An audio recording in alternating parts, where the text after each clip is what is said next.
A winter storm was already closing in when an elderly widow was left alone on the ice with only her old dog beside her.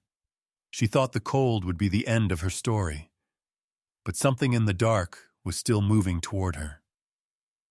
Miles away, a former Navy SEAL was driving home with his German Shepherd, trying to outrun ghosts of his own. Then the dog saw something first, and one decision on that frozen road changed everything.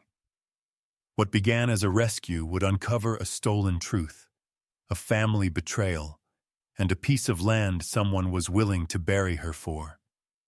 And before this night is over, loyalty, guilt, and justice will all meet in the same storm. Tell us where you're watching from, or share how this story made you feel, and please like and subscribe to support more stories like this. Morning opened over Silver Pine Ridge with a kind of brightness that lied. The northern light came down clean and pale over the pines, over the buried fence lines, over the frozen shoulder of the river, and made the world look gentler than it was. Snow on the branches caught the sun and held it for a moment like glass holding fire. From a distance, the land seemed patient. Up close, it was all teeth. Elliot Granger knew the difference. At 39, he had the compact, hardened build of a man who had spent years training his body to obey before his mind had time to doubt. He stood a little over 6 feet tall, lean rather than bulky, all functional strength and old discipline. His face was clean-shaven, his square jaw and pronounced cheekbones left bare to the cold. Dark brown hair, clipped in a military cut slightly longer than regulation, sat close against a head that still turned toward danger faster than habit should have allowed after so many years out.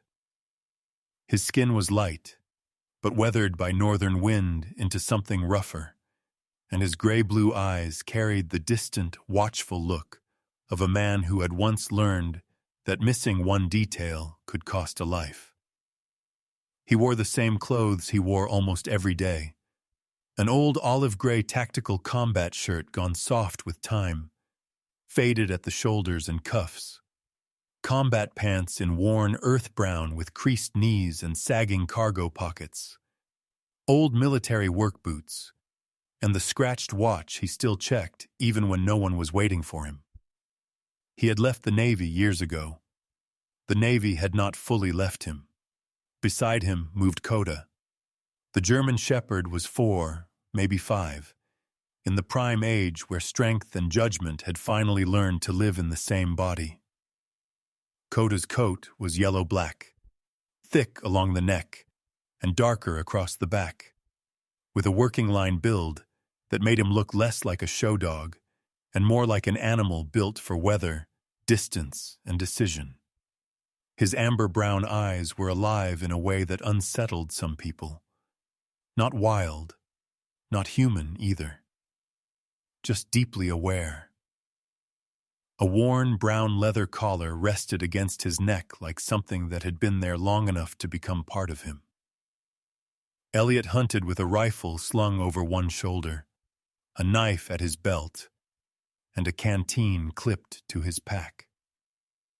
He did not hunt for sport, and he did not hunt to prove anything to anyone. Men who had already seen too much death had no appetite for killing to feel powerful. For Elliot, hunting was part necessity, part ritual. It gave his hands something useful to do.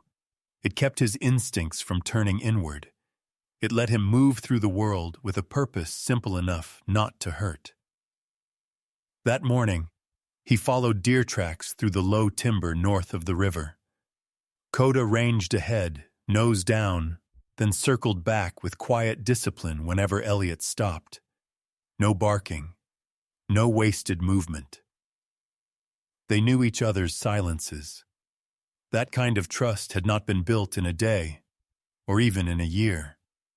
Elliot had found Coda half-grown through a rescue kennel after leaving active duty. The dog had already been returned once for being too intense. Elliot had understood that immediately. Some creatures were not made to decorate peaceful lives. They were made to stand watch over broken ones. By midday, Elliot had a clean shot on a young buck moving through the birch line. He did not take it. The wind had changed. It came down from the higher ridges sharper than expected, cutting across the trees at a strange angle. Clouds had begun to gather low and flat in the western sky, thickening in a way that made the sunlight look thinner without dimming it completely. Coda, who was usually calm in the woods, had started glancing south, not often, not enough for another man to notice, enough for Elliot. He lowered the rifle. By afternoon, they were heading back. The truck heater clicked and rattled uselessly for a minute before warming into a low breath. Elliot drove the narrow road that traced the frozen river toward his cabin. Snowfields opened and closed between stands of pine. Coda sat upright in the passenger seat, ears shifting, body too still. Elliot glanced at him once. "What is it?" Coda did not look at him. He kept staring toward the white ribbon of river that moved alongside the road beneath its crust of snow and ice. The first sign came as a sound. Not thunder, not exactly wind. More like a low, distant groan under the world. Coda stood at once, nails scraping the floorboard. The fur along his back lifted. A growl, deep and restrained, rolled through his chest. Elliot's hands tightened on the wheel. Then Coda struck the window with one paw. Elliot looked. Out there, where the river widened into a flatter, more treacherous sweep near the bend, two dark figures wavered against the white. So small at first, he almost mistook them for brush or shadow. Then one of them moved. The other stumbled. A person and a dog. Elliot swore under his breath and hit the brakes. By the time he pulled onto the shoulder, the sky had changed its mind. Wind came hard and sudden from the west, sweeping loose snow across the road in long white veils. It was the kind of storm front locals respected because it did not announce itself with drama. It simply arrived and took the horizon away. He grabbed the rescue rope from behind the seat and shoved the truck door open. Cold slammed into him. Coda was out before his boots hit the ground. The dog did not charge blindly onto the ice. He ran low and fast toward the bank, then stopped short at the edge, head turning, ears forward, scanning the whiteness.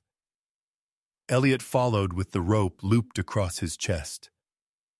50 feet ahead, on a fractured tongue of river ice, partly hidden under fresh powder, an elderly woman clung to a half-kneeling position while an old shepherd-type dog pressed against her side. She was small, thin, and bent by age without being defeated by it. Even in that storm, Elliot could see the shape of old dignity in her posture. Her silver-white hair had slipped partly free from a low bun, and strands blew across a lined face made gentler, not weaker, by time. Her dark coat was old, good wool once, now wet at the hem and shoulders. One gloved hand clutched the dog's collar. The other trembled with cold. The dog beside her was very old. Gray-gold fur silvered with age lay flat against a frame gone thin at the ribs and hips. His hind legs shook with effort. Brown eyes, cloudy at the edges but still bright with purpose, never left the woman's face. He looked like an animal who had long ago used up the easy part of life and stayed anyway. "Mabel Hartwell," the woman tried to say when Elliot came close enough to hear. Her voice was dry, almost absurdly polite for someone kneeling over black river water under breaking ice. "Please, this is Ash." Another crack moved beneath the snow. Elliot did not waste breath on comfort. "Don't move unless I tell you." He secured one end of the rope around a riverside spruce, then clipped the line around himself. Coda stepped out onto the ice ahead of him, not far, just enough to test and pause. Each time Elliot angled toward a powder-covered section, Coda shifted and stared hard at another path. Not magic, not miracle. Instinct, weight, sound, pressure. The dog could hear what the ice was trying not to say. Elliot reached Mabel first. Up close, she was lighter than she looked. The kind of light that came not from fragility, but from having endured too many winters. Her skin was pale with cold, her mouth tight with the effort not to panic. Yet her eyes were startlingly clear. People in terror usually looked inward. She looked at Elliot the way one weather-beaten traveler looks at another and recognizes the shape of survival. "Ash first," she whispered. "No." The word came out with military hardness. He softened only enough to make it usable. "You first, so you can help him from the bank." She stared at him one heartbeat longer, then nodded. He lifted her carefully and turned. The ice answered with a shudder. Coda moved backward in front of them, step by step, forcing Elliot into the safer line. Wind screamed across the open river now, blasting snow against Elliot's face hard enough to sting. Halfway back, a sharp report cracked behind him like a rifle shot. Part of the shelf where Mabel had been kneeling broke away into black water. He got her to shore. Coda pivoted instantly and went back toward Ash. For one impossible second, Elliot saw the two dogs facing each other in the storm. Coda young, taut, all-controlled power. Ash old, trembling, one more bad step away from the river. Then Coda dropped low, bracing his weight. Ash lurched forward. Elliot went after them, caught the old dog under the ribs, and hauled him toward land, just as the ice split in a jagged line where they had been. When they reached the bank, Mabel put both hands over her mouth, not to scream, but because relief was too large and too private to show any other way. The storm thickened. Elliot wrapped Mabel in a blanket from the truck and loaded Ash into the back seat. Coda jumped in beside him, eyes never leaving the old woman. Elliot slammed the doors, climbed behind the wheel, and turned the truck toward the trees. The road into town would be gone within minutes. The road to his cabin was shorter. He did the math and hated it. "We're not making town," he said. Mabel nodded, as if she had already known that. The blanket around her shook with the violence of her shivering, but she still held one hand back over the seat until her fingers found Ash's graying fur. The old dog pressed weakly into her palm. Coda sat beside him, alert and silent, like a second pulse in the car. For several minutes, all Elliot heard was engine strain, wind, and the harsh rhythm of human and animal breath trying to settle after fear. Then something strange happened. Coda's ears rose.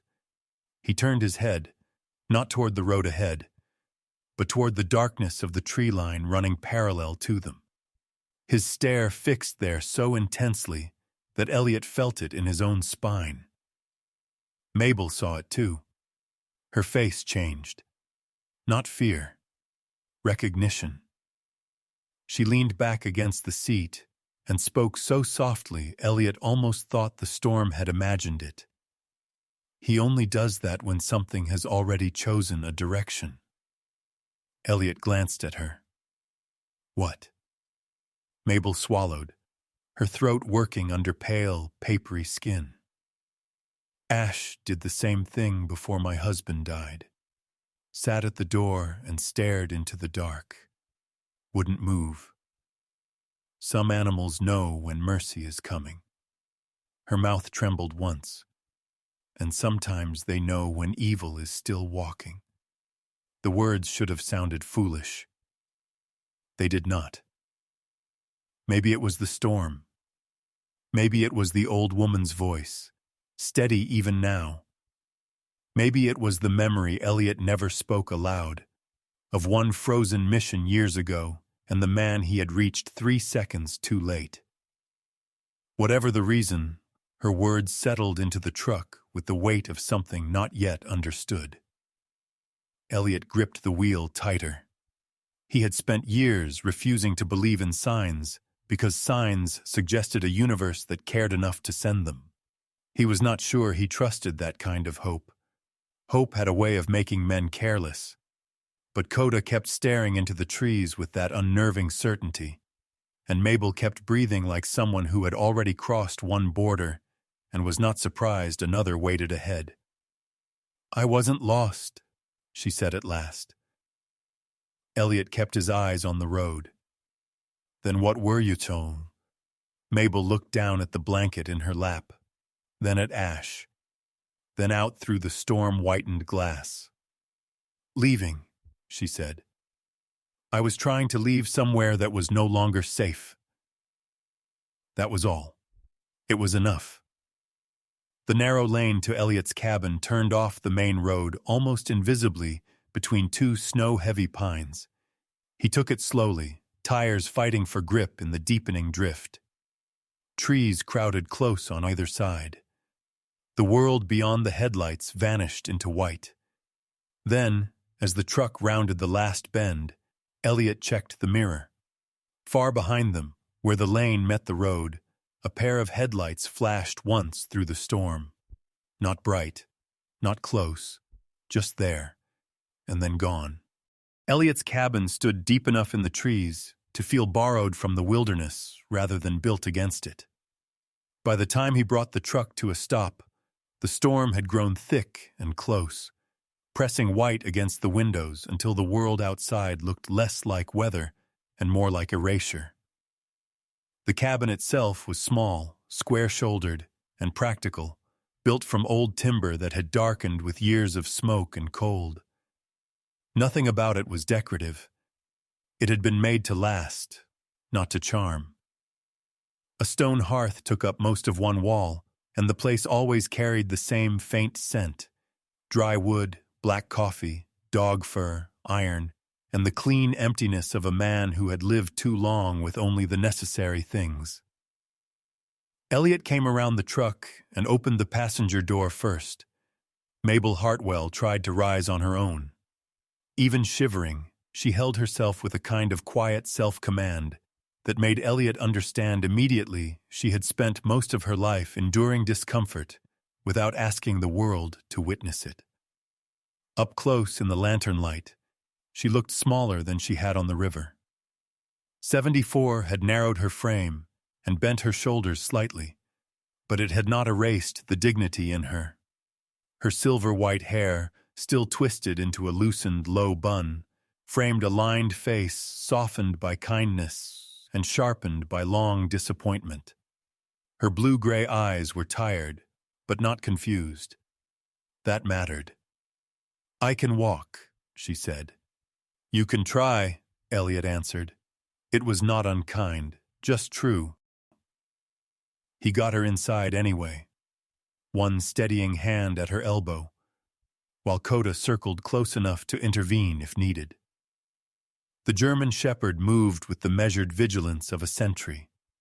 Wet snow clung to his yellow-black coat, and his amber-brown eyes tracked every doorway, every window, every shift in sound. He only relaxed once Mabel was seated near the fire. Ash was harder. The old shepherd mix had to be lifted carefully from the back seat. Age had thinned him down to bones and stubbornness, and his gray-gold coat, silvered with years, had gone rough at the flanks. His hind legs shook when they touched the floor. Still, he tried to stand between Mabel and Elliot until Mabel whispered his name and smoothed a trembling hand over his head. Only then did Ash allow himself to be eased toward the hearth. Inside, warmth returned slowly. Elliot built the fire up with a speed that came from practice, then laid out towels, found a dry blanket, and set a kettle over the stove. He said little. Mabel noticed that too. Some people mistook silence for coldness. She had lived long enough to know there was a difference between a man who withheld warmth and a man who had simply forgotten how to offer it gently. Coda settled near the door, stretched long across the floorboards, but kept his head raised. Ash lay down by the fire with a groan so old and weary it almost sounded human. For a while the cabin held only simple sounds: crackling wood, metal warming, cloth being wrung out, the soft click of Elliot setting a mug down in front of Mabel. "Drink," he said. She took the cup in both hands. "Thank you." He nodded once and leaned a shoulder against the wall. The firelight sharpened the angles of his face. Mabel saw more of him now than she had on the river. He was younger than she had first thought, but not young. 39, maybe. A man worn not by age but by use. He had the clean-shaven jaw and hard cheekbones of someone who had once belonged to rules stricter than ordinary life. His dark brown hair, clipped in a military style a little longer than regulation, had begun to dry in uneven lines at the temples. His gray-blue eyes had the distant concentration of a man who never truly stopped scanning a room, even when standing still. "You were military," she said quietly. He glanced at her over the rim of his own cup. "Used to be." "Navy?" Something flickered in his expression. Not surprise. Recognition of someone older who still knew how to look beneath the surface. "SEAL teams," he said. Mabel nodded, as if that fit into a shape she had already guessed. She warmed her hands another moment before speaking again. When she did, her voice came without drama, which made the story inside it feel worse. "My husband and I spent 41 years on that land," she said. "Not just in that house, in all of it. The fencing, the shed, the slope behind the creek, the winter storehouse across the old crossing. Thomas built half of it himself." She did not need to explain who Thomas had been. Elliot could hear it in the way she said the name. Men who were loved after death always sounded different in the mouths of the women who buried them. "He was broad in the shoulders, not tall but strong," she continued, staring into the fire. "Dark hair when he was young, big hands, quiet. He believed more in roofs and deeds and woodpiles than in speeches. He always said land had a memory, and if you were decent to it, it would remember you kindly." Her mouth tightened for a moment. "After he passed, Reed tried. He did, in his way." This was the first time Elliot heard the grandson's name. Mabel told him Reed Hartwell was 38 now, a road and infrastructure worker who spent long stretches up north maintaining mountain access roads, utility cuts, and storm-damaged routes. As a boy, he had been broad-shouldered even before manhood settled fully into him, with dark brown hair that never stayed tidy, and a face that had always looked more honest than careful. He had his grandfather's work ethic, his father's silence, and one fatal weakness. He believed that providing for people counted as the same thing as being present for them. "He is not cruel," Mabel said, and that sentence alone told Elliot the question had mattered. But absence can be cruel when it leaves the door open for someone else. That someone else had been Vivian Keene. When Mabel spoke Vivian's name, the room seemed to cool despite the fire. "She came into Reed's life 2 winters ago," Mabel said. "Tall woman, slender, beautiful in a way that always looks finished before breakfast. Chestnut hair, smooth and carefully styled. Fair skin, soft voice, good manners. The sort of woman who makes people trust her before they remember to ask why." Elliot listened. She never shouted. I almost wish she had. Anger is easy to answer. She was worse than angry. She was tidy. Mabel lowered her eyes to her cup. Things began disappearing first. My mail arriving open. My extra key missing. My tablets moved from the kitchen drawer to the upstairs bathroom, then to a box in the mudroom. The kind of changes designed to make you question yourself before you question anyone else. Ash lifted his head slightly at Vivian's name, then laid it back down again. Mabel noticed and stroked the old dog's ear. Then it became language, she said. Rest, Mabel. Don't worry yourself, Mabel. Reed is under enough pressure, Mabel. Every sentence sounded polite. Every sentence made me smaller. She took a long breath. This afternoon, she said I looked pale and ought to get fresh air. She asked for my phone to charge it because the battery was low. A brief, humorless smile crossed her mouth. Then I stepped onto the porch, and the door locked behind me. Elliot's expression did not change, but something in his shoulders did. She knew the weather was turning? He asked. I believe she hoped it would. Mabel looked into the flames, not at him. I thought I could make it to the old winter storehouse across the river path. Thomas and I used it years ago for bait, kindling, tools. The crossing held then. It used to hold every winter. Her hands tightened around the mug. But winters don't keep their promises anymore. The kettle hissed again. Elliot moved it aside. Outside, wind passed through the trees in long, dragging breaths. The sound was less like a storm now, and more like something circling the cabin and learning its edges. At some point, Mabel drifted into silence. Elliot gave her his own narrow bed and took the chair by the fire. She protested once, lightly, then gave up when she saw his face. Ash curled on an old blanket beside her. Coda did not choose the fire. He chose the back door. That was what woke Elliot hours later. Not a bark, not a growl. The absence of ordinary sleep. Coda was already standing, body rigid, ears forward, one front paw lifted. The room had gone still around him. Even Ash, exhausted and aching, had raised his head and was staring in the same direction. Elliot rose without a sound and crossed to the darkened window near the kitchen. Snow moved in hard silver sheets beyond the glass. For a moment he saw nothing. Then Coda gave one short, sharp exhale through his nose and stepped closer to the door. Elliot opened it. The cold struck like a slap. He pulled on his jacket and moved onto the porch, flashlight low, boots crunching over fresh drift.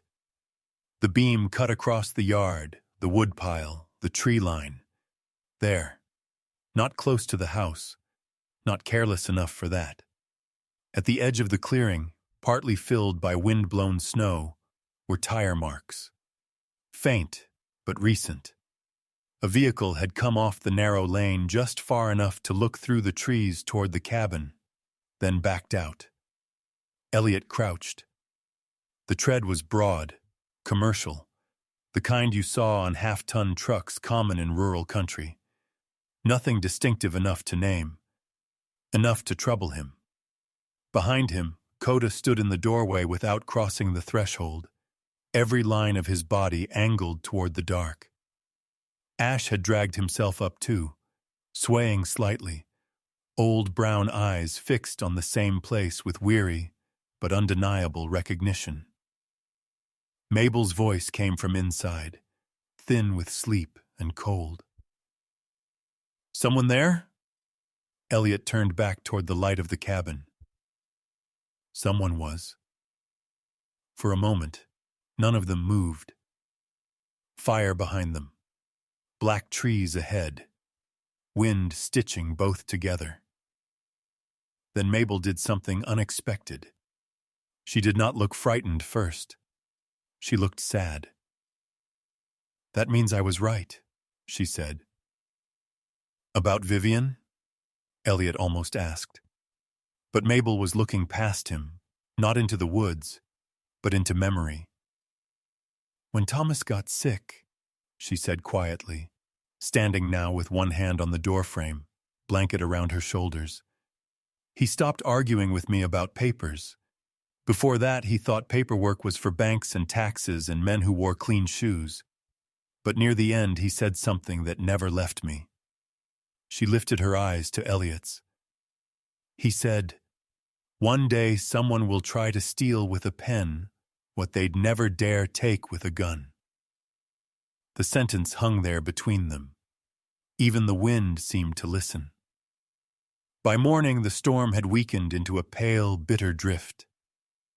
The world outside the cabin looked bleached and innocent again, which Elliot trusted even less after a hard night. Mabel sat at the table wrapped in one of his wool blankets, while he fried eggs no one truly wanted and cut strips of bacon. Coda watched with disciplined suffering. Ash slept deeper now, though his paws twitched in dreams. Daylight made Mabel look older, but clearer. "There are papers," she said when Elliot set the plate down in front of her. "Original land records, boundary notes, some tax receipts. Thomas kept them separate from the rest because he never trusted everything important to one drawer." Elliot leaned against the counter. "Where?" Mabel hesitated, searching memory carefully, not because her mind was failing, but because time had layered itself over old details like dust over carved wood. "Not in the house. He said if anyone ever came looking, they'd start where people always start.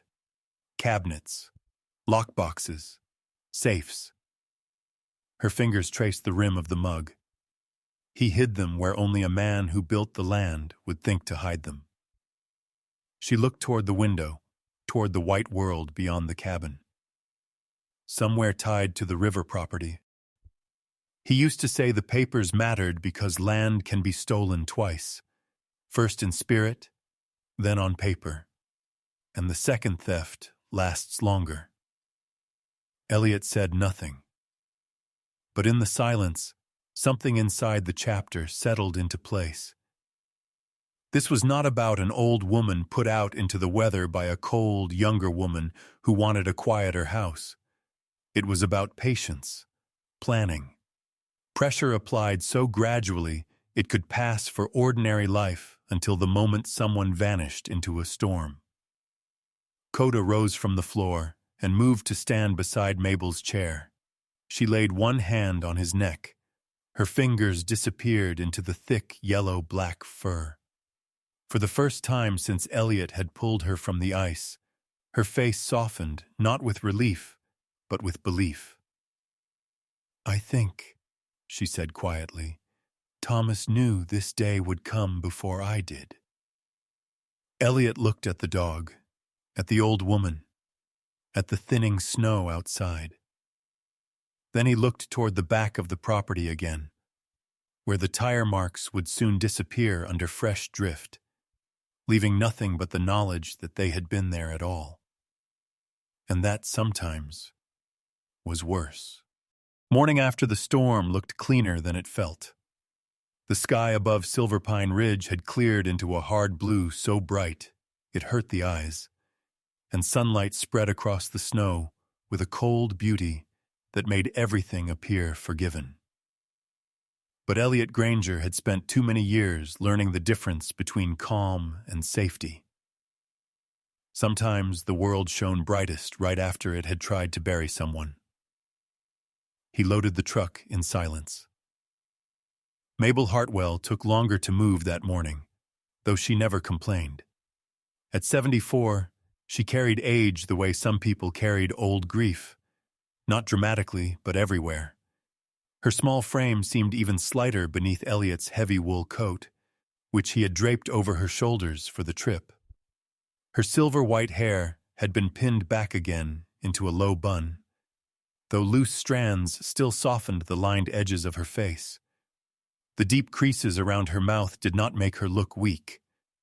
They made her look like a woman who had spent a lifetime swallowing words to keep peace in rooms that did not deserve her gentleness.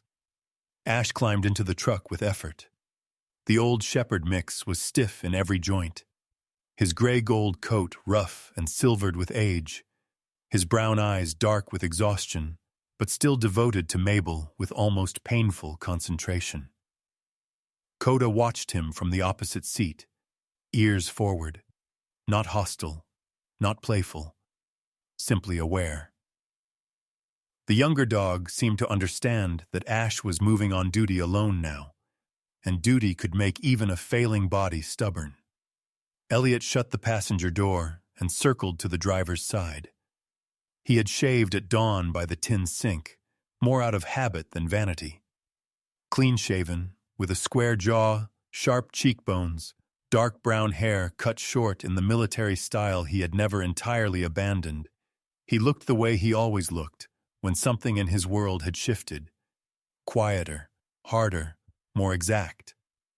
His old olive-gray combat shirt sat under a weathered jacket, and his battered military watch caught a brief piece of light as he started the engine. They drove into town for dog medicine, groceries, and answers, though Elliot trusted he would find the first two more easily than the third. Silver Pine Ridge sat low between timber and frozen water, the kind of northern town that pretended it had not changed, even while every storefront window quietly proved otherwise. Old brick buildings stood beside newer facades designed to look rustic for money that had arrived late and wanted history without earning it. Snowbanks lined the main street. A church steeple rose beyond the square. Smoke climbed from chimneys in thin gray threads that looked fragile against the sharp air. At the pharmacy, conversations bent away from them. It was subtle. The clerk at the register, a narrow-shouldered young man with red hands and a face still soft with unfinished adulthood, smiled too quickly and glanced twice at Mabel before looking down. An older woman in a knitted hat, holding a basket of cold medicine and cough drops, stiffened almost imperceptibly when Mabel passed. Near the back, two men in reflective work jackets lowered their voices the moment Elliot asked for something to ease pain in an old dog's hips. Nobody said Hartwell out loud. That was how Elliot knew the name had already been spoken too much. He bought anti-inflammatory tablets for Ash, coffee, canned soup, bread, lamp oil, and a sack of feed Coda would never touch, but which Mabel insisted might still be useful if they ended up snowed in again with birds or strays near the cabin. She said it matter-of-factly, as if planning for the comfort of animals remained one of the last honest reflexes in the world. When they stepped back outside, the cold bit cleaner than before. Mabel paused near the truck and looked across the square without seeming to focus on any one place. "I used to know who every door belonged to," she said. "Now I know the buildings, but not always the people inside them." Elliot followed her gaze. "That happen all at once?" She gave a small, tired smile. "No, that's why it hurts." The sheriff's office stood half a block down, modest and square, more practical than proud. Elliot told Mabel to stay warm in the truck and took Coda with him. Sheriff June Halbrook looked exactly like the kind of woman a small northern town trusted in bad weather and quiet scandals. She was 52, broad through the shoulders, sturdy without heaviness, with a practical face marked by long winters rather than softness. Dark brown hair, threaded with gray, was pulled back neatly from her temples. Her tan sheriff shirt sat under a dark brown winter jacket, and her duty belt rode low on dark tactical pants above black boots that looked worn enough to mean she still did her own walking. There was no vanity in her, but no neglect either. She looked like a woman who believed disorder spread fastest when good people got lazy. June took in Elliot in one glance, then Coda, then the snow still clinging to the lower cuffs of Elliot's pants. "You look like a man who didn't come here for paperwork," she said. "I came because I pulled Mabel Hartwell off a breaking river yesterday." If June was surprised, she wore it lightly. That alone made Elliot pay closer attention. She gestured to the chair across from her desk. He remained standing. Coda settled beside the door, watchful and still. June did not waste time pretending to know less than she did. Over the last few months, she told him, a winter resort development group had shown unusual interest in river parcels south of town. Cabins, eco-lodges, guided snow routes, heritage branding, all the pretty words money used when it wanted to make greed sound wholesome. Most of the parcels made enough sense. Scenic land, accessible roads, marketable isolation.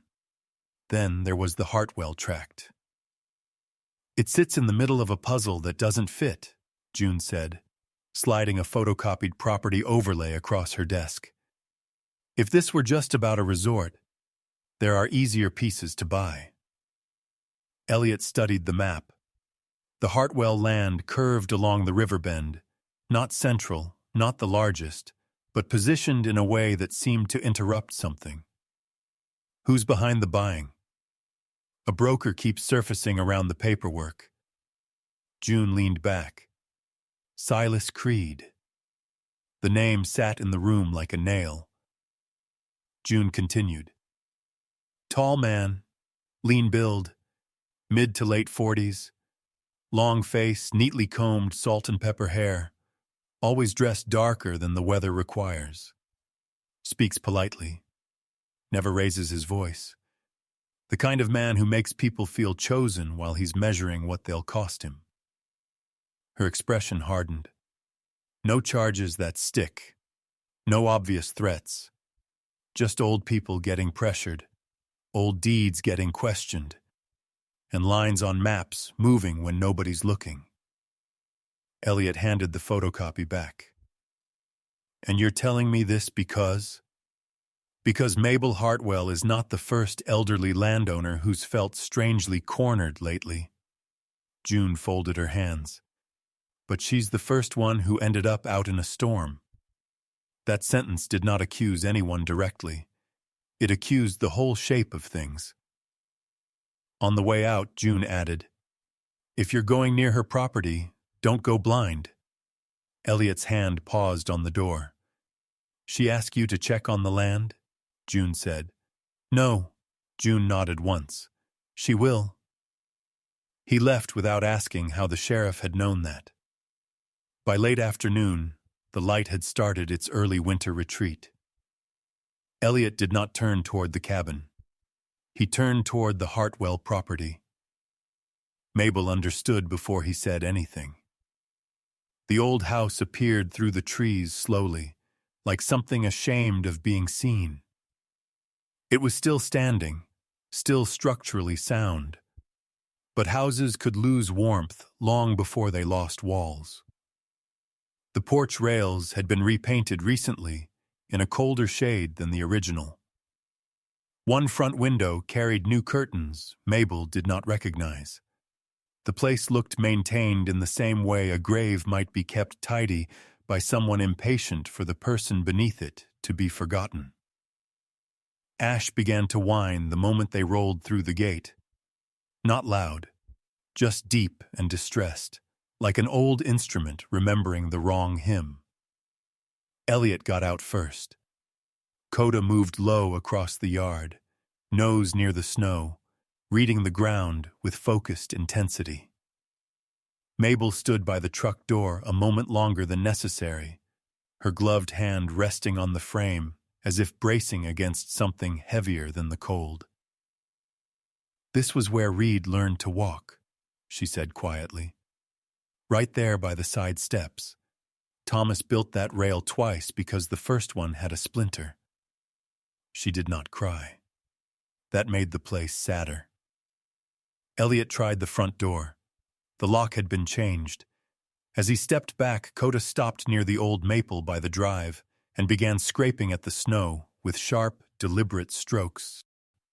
Elliot crossed the yard.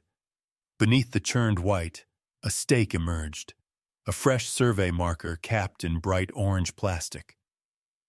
Mabel's face changed. "That's wrong," she whispered.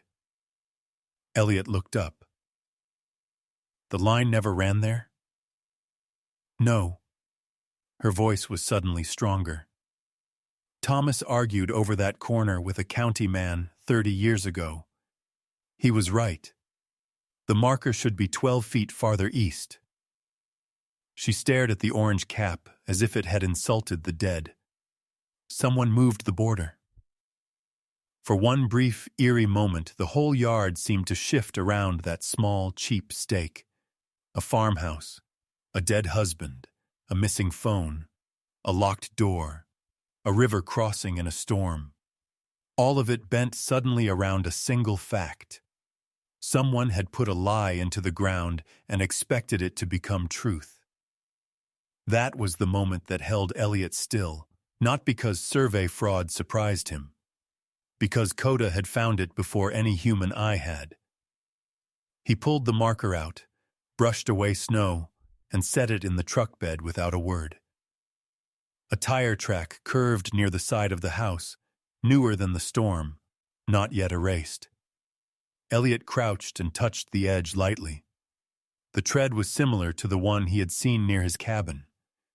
When he rose, he caught sight of a dark vehicle farther down the county road, just beyond the tree break. It moved away too quickly for him to identify more than shape and color. An SUV, dark gray or black, clean-lined, expensive enough not to belong to the property by habit. "Vivian," Mabel said. He turned. "She always parks like she expects to leave fast." They did not stay longer. The cold was sharpening again, and Ash had begun to shiver despite the blanket tucked around him. Elliot drove instead to the smaller outbuilding Mabel had mentioned earlier, a secondary shed partly hidden among spruce and old fencing about half a mile from the main house. Thomas had once used it for tools, spare chain, river gear, and whatever else a practical man did not want cluttering a kitchen. The padlock on that door was original and half frozen. Elliot broke the ice with the butt of his knife handle and shouldered it open. Inside, the smell of old timber, oilcloth, and mouse dust rose around them. The place had the stillness of rooms that do not know they have become memory. Coda moved first, not toward the shelves, but to the far left corner near a workbench darkened by decades of use. He lowered his head, sniffed once, then looked back at Mabel. She stared at the wall. "Oh," she said softly. "Thomas." Behind a hanging tarp was a narrow cavity between support boards. Elliot reached in and found a tin box wrapped in old waxed cloth. The metal was cold enough to sting. He carried it to the bench and opened it carefully. Inside lay a folded survey map, several tax receipts, a river access diagram, and a letter written in a firm, practical hand on yellowed paper. Mabel knew the handwriting before Elliot passed it to her. Her fingers shook when she unfolded it, but her voice did not break as she read aloud. "If anything ever feels rushed, don't sign. If the person urging you won't stand beside you in plain daylight, don't trust the paper in their hand. Land remembers honesty longer than law does. Wait for someone who is not trying to gain by your fear." Mabel lowered the page. For a moment she was not an old woman in a shed at dusk. She was a wife hearing her husband's judgment arrive late and still in time. Elliot spread the map across the bench. The property boundaries were older than the newer copy June had shown him, and clearer. A penciled route ran along the river's lower edge toward a place marked only by initials and a square outline. "What's this?" he asked. Mabel leaned closer. Old lumber storehouse. Downstream. Thomas used it before Reed was grown. Her eyes narrowed. Nobody's used it in years. Elliot traced the line once with one finger. The winter light outside had gone thin and blue. In the truck, Ash let out a single low bark, the first strong sound he had made all day. Coda turned toward the door at once, every line of his body sharpened. Elliot folded the map slowly. Whatever this was, it had not begun with a storm, and it would not end with one either. By the second day after the storm, Elliot understood something that had once kept him alive overseas and had followed him, unwelcome, into civilian life. Open violence was rarely the first move. The dangerous people came politely when they still believed fear could do the work for them. The morning began almost kindly. Sunlight spread over the clearing behind Elliot's cabin in a thin, pale wash, and snow dropped now and then from pine branches in quiet little sighs. The sky was clear. The air was sharp enough to sting the lungs. Anyone passing by would have called it beautiful. Elliot did not. He was splitting wood behind the cabin when Coda stopped watching the tree line and turned toward the road. The German shepherd's body changed before any sound reached Elliot. One moment Coda was steady, alert in the ordinary way he had become since Mabel arrived. The next he was taut with focus, ears lifted, head slightly lowered, every muscle listening. The old brown leather collar at his neck creaked softly as he shifted. A vehicle approached slowly. Not the uncertain crawl of someone lost, not the casual roll of a neighbor dropping by. This driver knew exactly where she was going and wanted to be seen arriving calm. Mabel was sitting inside by the window, with Ash at her feet, when the dark SUV came into view through the trees. She did not gasp. She did not stand. But Elliot watched something leave her face. "Vivian," she said. When Elliot stepped onto the porch, she was already getting out of the vehicle. Vivian Keene wore winter the way some women wore perfume, as an extension of their intention. She was 36, tall and slender, with the kind of polished beauty that made even practical clothing look curated. Her chestnut light brown hair had been styled neatly despite the cold, falling in smooth lines around a fair face that rarely gave away more emotion than was useful. Her skin looked untouched by outdoor life. Her expression held concern in all the right places and warmth in none of the real ones. She wore a light beige turtleneck beneath a camel-colored wool coat that fell to her knees, dark-fitted pants, high brown leather boots, and dark gloves too expensive for a muddy county road. In one hand she carried a covered container. Soup, Elliot guessed. Of course it was soup. "I'm so relieved she's safe," Vivian said before he could speak. Her voice was soft and measured, built for rooms where people liked to believe manners were the same thing as goodness. "I heard there was trouble on the river. I brought something warm." Elliot did not move aside. "You heard from who?" She gave a small, apologetic smile. "This is a small town. News travels. Not always to the right people." For one brief moment, her eyes changed. Not much. Just enough for him to see the colder machinery behind the gracious face. Then the expression was gone. "May I see her?" she asked. Behind Elliot, Mabel's voice rose from inside the cabin. "You may speak where I can hear." That was the first time Elliot had heard steel in her tone. He stepped aside just enough to let Vivian enter. Coda did not bark. He did not lunge. He walked to Mabel's chair and stood so close his shoulder nearly touched her knee. Ash, old and stiff and trembling more often now, pushed himself upright from the rug with visible effort and faced the doorway.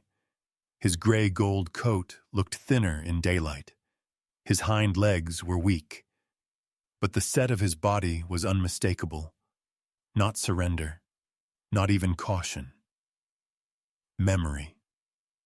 He recognized something in Vivian that Elliot could not smell. Vivian noticed both dogs.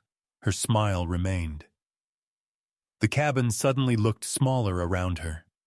Too warm for her coat, too honest for her perfume, too plain for the kind of control she preferred.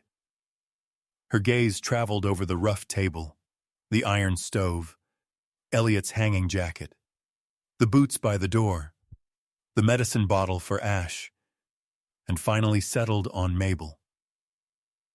"Oh, Mabel," she said, with the careful sadness of a woman speaking to someone she had already decided to outlive. "You had us worried." "No," Mabel said. "You did not." Silence shifted in the room. Vivian set the soup container on the table. "Reed still doesn't know how serious all this has become. He's out of range half the time, and I didn't want to upset him until I understood where you were." Mabel's hands rested quietly in her lap. Her fingers were thin, veined, and still. "You understood enough to lock the door," she said. Vivian exhaled through her nose, almost like someone asked to forgive a child's misunderstanding. "You're remembering the moment emotionally, not accurately."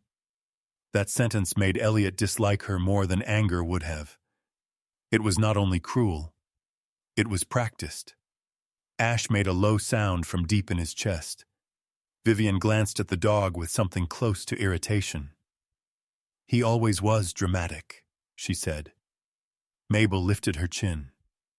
"He is old," she replied. "There is a difference." Vivian sat without being asked, folding herself neatly into the chair opposite Mabel, as if she had every right in the world to occupy whatever space she chose.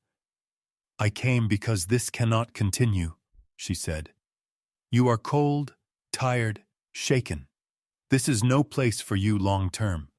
Reed would want you somewhere safe." Mabel looked directly at her. "Then Reed should come say that himself." The words landed harder than Elliot expected. Something in Vivian's posture tightened, then smoothed again. "He's busy," she said. "Yes," Mabel answered. "That has been useful to you." The room went very still, and then the strange thing happened. Vivian reached into her handbag, took out a folded napkin, and placed it beside the soup container. Such a small, harmless gesture that Elliot almost missed it. But Coda didn't. The dog's ears came forward sharply. He stepped away from Mabel for the first time since Vivian entered and moved toward the napkin, nose working. He did not touch it. He looked up at Elliot instead. Elliot crossed the room and picked it up. A faint scent clung to the cloth beneath the perfume. Oil, damp wood, and something metallic. Industrial. Out of place among soup and wool and polished manners. Vivian smiled too quickly. "Honestly," she said, "your dog acts like I brought poison." Coda held her gaze. It was only a second. A dog staring at a woman in a small cabin. Nothing anyone could prove. And yet the air changed around it. Elliot saw Mabel see it too. Not because she believed animals were mystical, because she had lived long enough to know when something innocent had just refused a lie. The moment passed. Vivian stood. "I don't want conflict," she said. "I want clarity. There are practical matters that need attention. The property, the upkeep, the liability. These aren't emotional questions." Mabel rose more slowly, but she did rise. For a heartbeat, Elliot thought age might fail her. It did not. Wrapped in borrowed wool, silver-white hair pulled back, lined face pale against the firelight. She seemed at once small and unexpectedly immovable. "I will not sign anything," she said. Vivian looked at her the way people look at locked gates they expected to be ornamental. "Mabel."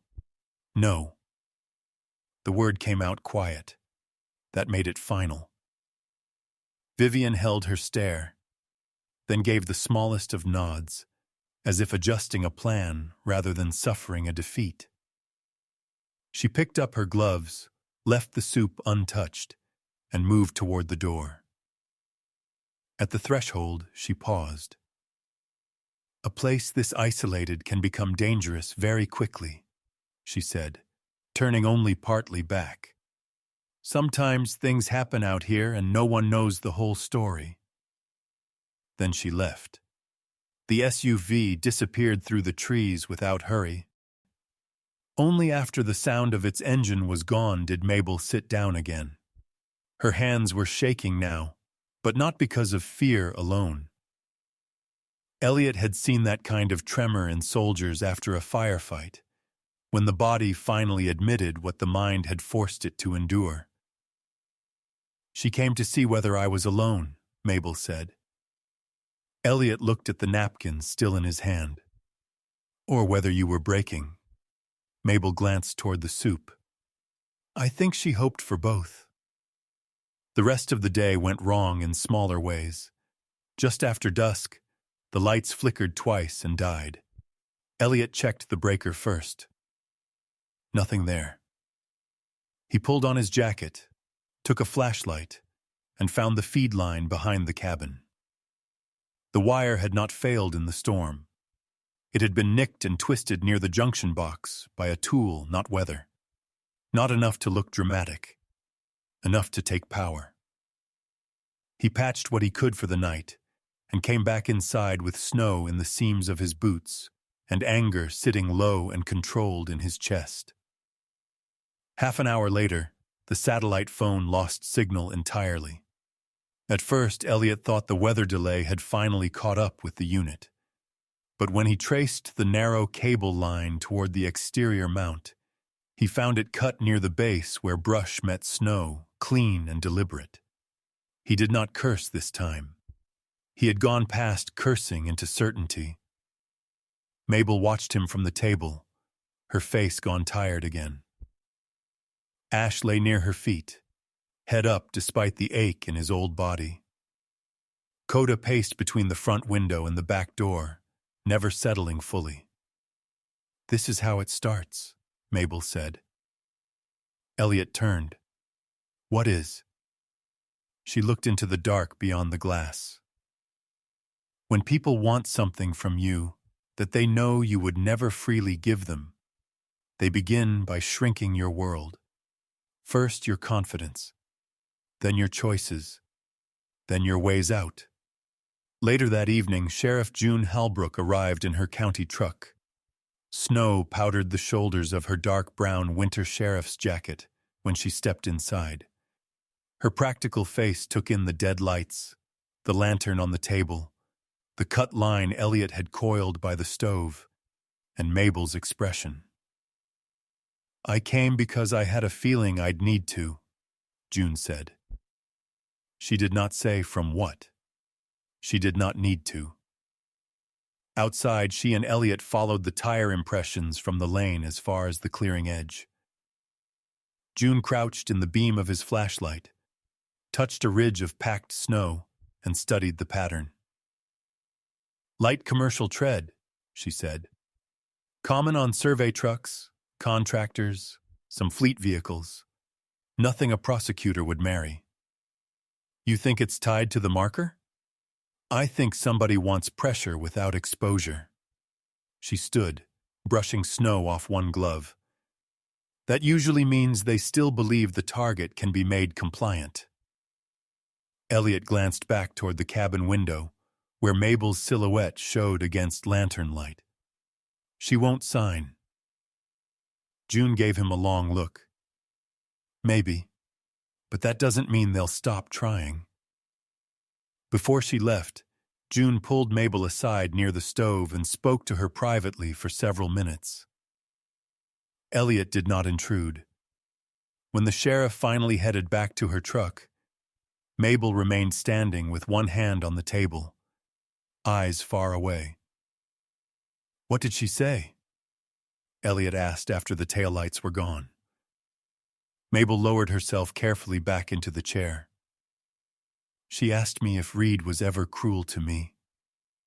Elliot waited. "I told her no." Mabel folded and unfolded the edge of the blanket over her knees. "He was a good boy, strong, kind, in the unpracticed way boys sometimes are, before the world teaches them to go elsewhere with their attention. When he was 20, he drove me to market every Saturday after Thomas's back got bad. He used to mend the porch steps before I even asked. Once, when I had the flu, he slept on the floor outside my room because he was afraid I'd fall in the night." Her mouth tightened around the memory.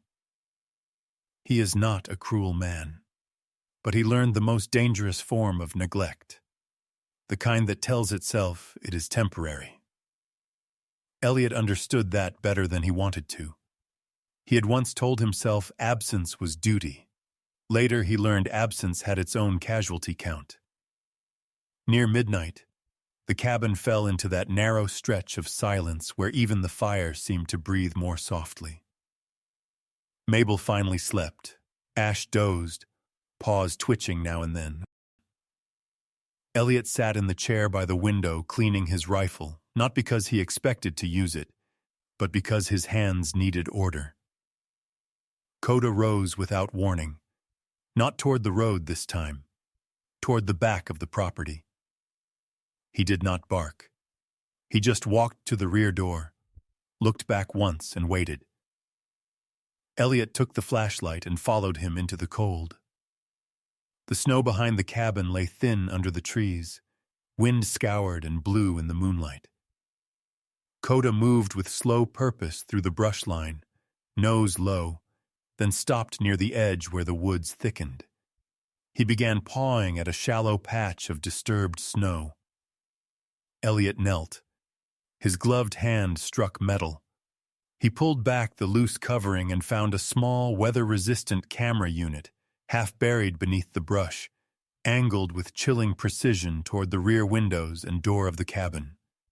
Not random, not temporary. Placed to watch. For a long moment, Elliot said nothing at all. Behind him, the cabin stood warm and lit in the darkness like something surrounded by more intention than chance. Coda stayed still beside him, the fur at his shoulders silvered by moonlight. In the quiet, the tiny black lens looked almost alive. Whoever had put it there had not come merely to frighten them. They had come to learn their hours, their habits, their weaknesses. And that meant Vivian Keene, for all her elegance and soft voice, was either far bolder than she appeared, or far from the only person moving pieces in this game. After finding the camera hidden behind the cabin, Elliot stopped thinking in terms of suspicion. Suspicion belonged to men who still hoped they were wrong. What he had now was pattern. He spread Thomas Hartwell's map across the kitchen table the next morning, while the fire burned low and the windows held the thin gray light of another northern day not yet fully committed to being kind. The old paper had the smell of dust, cedar, and hands that had once folded it carefully with purpose. Pencil notes ran along the margins in a practical, compact script. Measurements, weather marks, small arrows, dates, river levels.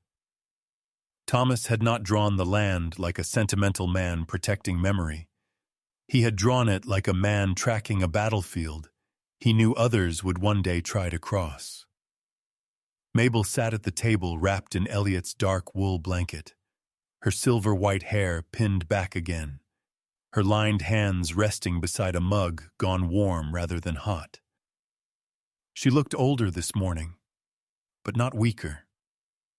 Age had a way of sharpening some people once fear burned off, and only truth remained.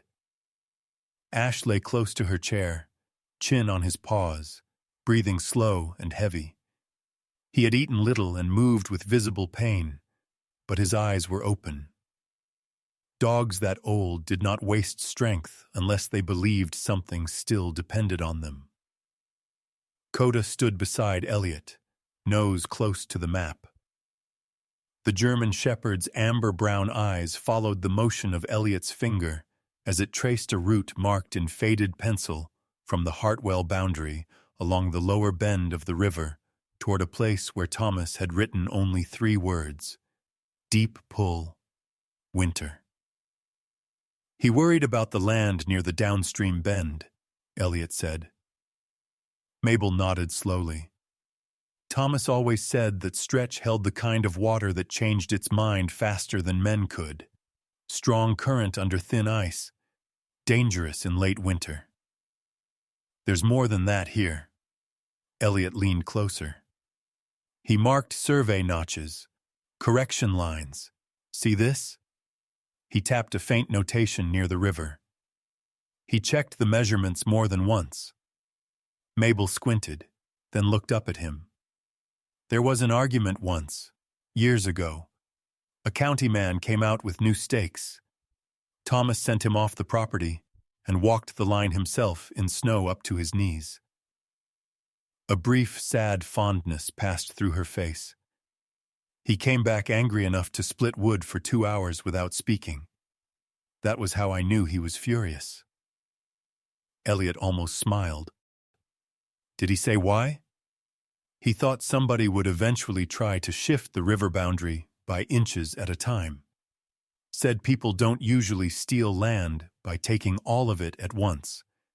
They steal it by moving the truth until no one remembers where it used to stand.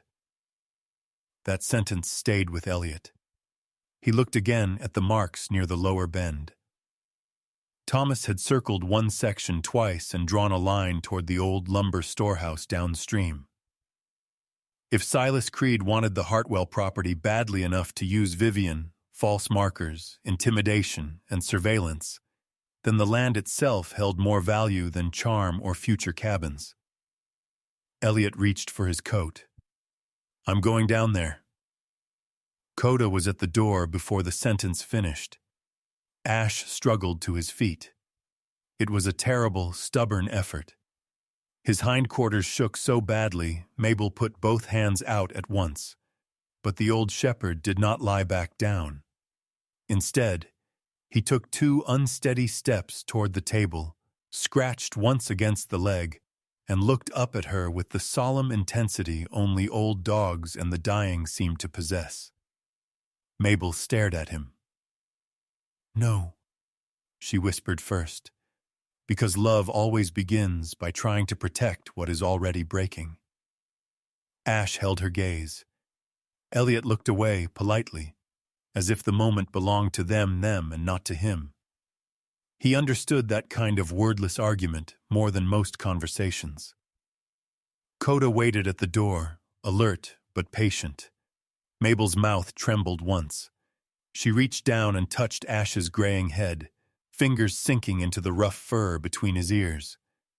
Only part of the way, she said quietly. Only because you've earned your say. Ash exhaled through his nose and somehow looked satisfied. That was how both dogs ended up in the back of the truck. Coda upright and watchful, built for weather and action, Ash lying stiffly on a folded blanket, old bones arranged with care. His brown eyes still fixed not on Mabel, but on the road ahead.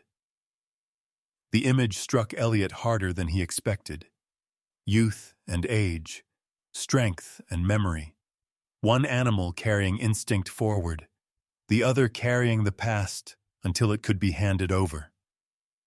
The route downstream ran narrower than the main river road, cutting through spruce and bare birch before opening toward a lower basin where the land sloped under the weight of old meltwater channels.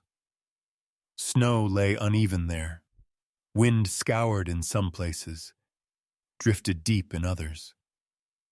The river looked frozen from a distance, but Elliot knew better now. Water moved below the white like thought below a lie. He parked above the bend and told Mabel to stay in the truck. She looked as though she intended to object, then took one glance at the terrain and decided to keep her pride for a better battle. Coda jumped down first. Ash tried to follow. Elliot caught him gently under the ribs before the old dog could slide off the seat too hard.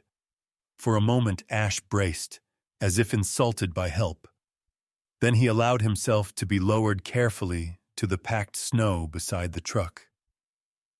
"You get 5 minutes," Elliot muttered.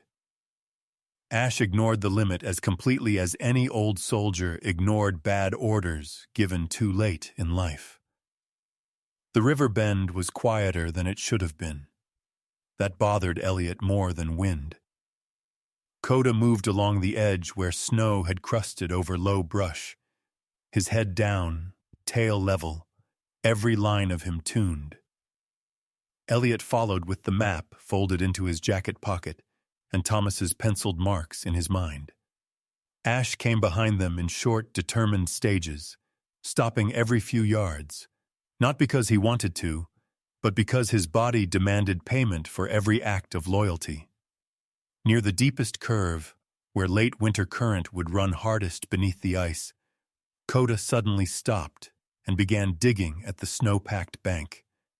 Not frantic, purposeful. Elliot crouched beside him and brushed away ice crust with gloved hands. Beneath the frozen layer, metal struck his knuckles. He worked faster then, clearing snow and levering out a narrow cylindrical tube sealed at both ends with threaded caps. Aluminum. Weatherproof. Old, but not ancient. He stared at it for a moment. Thomas again. Mabel had stepped from the truck despite Elliot's instructions and was standing with one hand on the door for support, breath clouding around her face. Even at a distance, Elliot could see the color drain from her. "Bring it here," she said. He unscrewed the cap with effort. Inside, wrapped in wax paper and plastic sleeves, were copies of survey overlays, correspondence between a land consultant and a regional development office, notarized blanks for limited transfer authorization, and a sheaf of typed notes, the kind of paperwork men used when they wanted theft to look administrative. Elliot read quickly, then more slowly. Silas Creed's name appeared twice, once on a consulting line tied to river access valuation, once in a cover memo about alignment of parcel use. Vivian's appeared only in the most chilling place, a handwritten note on the back of a typed page. "Resolve before Reed returns. He will complicate timing." Mabel closed her eyes. Not for long. Just enough to let the words settle somewhere painful and old. "She knew he'd object," she said. Elliot kept reading. There were references to amended boundary verification, access easements, and the possible repositioning of survey markers to conform with revised environmental recommendations. It was the sort of bureaucratic language that existed precisely to help decent people miss the moment they were being robbed. Then he found the twist that changed Mabel's face. Tucked between two forms was a copy of a missed message log from the regional road crew office.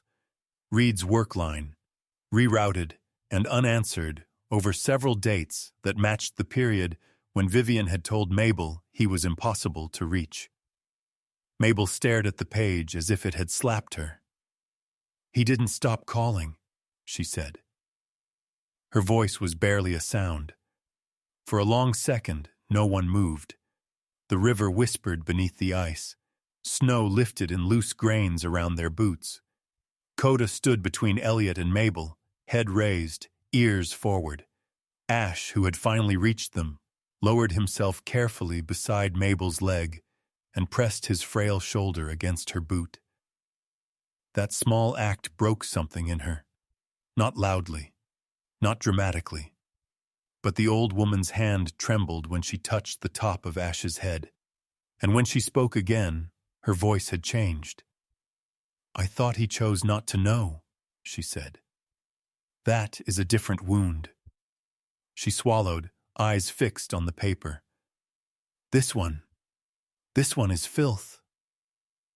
That was the re-hook of the day. Not danger, but betrayal clarified into shape.